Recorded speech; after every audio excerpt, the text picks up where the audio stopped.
Hello, this is Brian, and this is David with 360 Immersive. Join us when you want to learn more about virtual reality training technology. So today we're going to talk about 5 things that you may or may not know about the history of VR. So David, first and foremost, a lot of people might not understand exactly how classic and how far back virtual reality technology goes.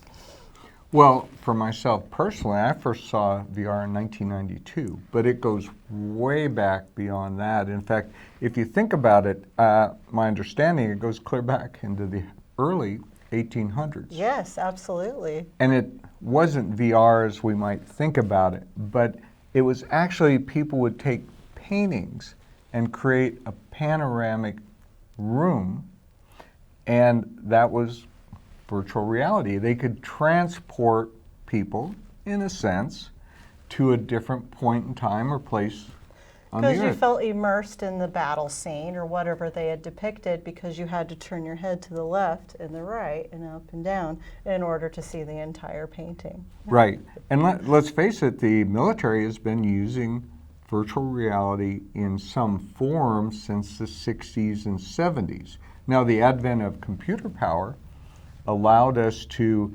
miniaturize it, but there are still installations. In fact, at the Idaho National Lab, they have the cave, which is just a complete room of screens that they project a virtual reality experience. Now, the problem with up until the short-term near future is that any installation was hugely expensive. And so that when you're dealing with the military or you're dealing with large hospitals or medical circumstance or aviation, we train our fighter pilots with virtual reality simulators. It was very expensive, but suddenly take us until December. This is where I mark it, December of 2014, when the Gear VR came out. Suddenly you could take a phone like this and this device, a goggle, mate the two, and you had a training tool, or you had an entertainment tool. Because they used to be so large and so heavy, and we think now, wow, being untethered is a really big deal because we didn't like the wires coming out of the top of a headset. But back in the day, right, they were so heavy and so cumbersome that they actually had to be suspended from the ceiling, and you had to be harnessed into this rig in order to experience a VR headset. So that's something to think about the next time you want to feel untethered. Well, and that's actually the first one that I saw in the early 90s was exactly that way. You had this thing that they lowered it down on your head, and you could look around, and it was so cool. But by today's standard, it was very primitive. And actually, speaking of today's standalone headsets, I wasn't aware of this, but Sega actually tried to introduce a VR headset all the way back in 1993. So the technology has really been around a lot longer than I think a lot of people really realize.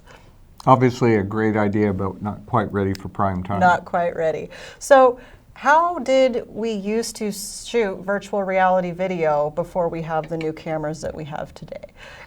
Well, from our standpoint, and again, this is 4.5 or 5 years ago. Way back in the day. Way back in the day, you would take a large number. In fact, we have one rig that took up to 16 GoPro cameras that you literally, it felt like you duct taped them right onto this rig, and then you took all of those 4K video feeds and you had to stitch them all together, and you were fighting stitch lines and things didn't line up and they weren't synced, or when the cameras would turn off before, or there were so many problems. But it was absolutely so cool because you could create virtual reality.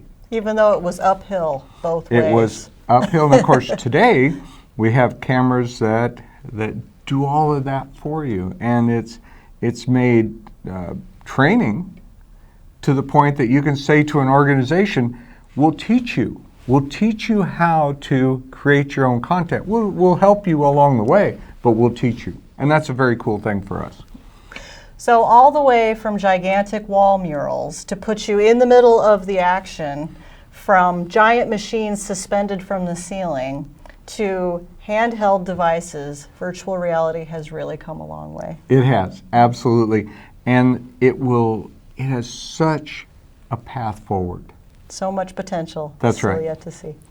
Well, if you want to learn more about virtual reality or how we're using it for training and education, make sure you subscribe to our YouTube channel. Follow us on our social media outlets. Give us a call, give us a text, give us an email. We'd love to hear from you. This has been 360 Immersive.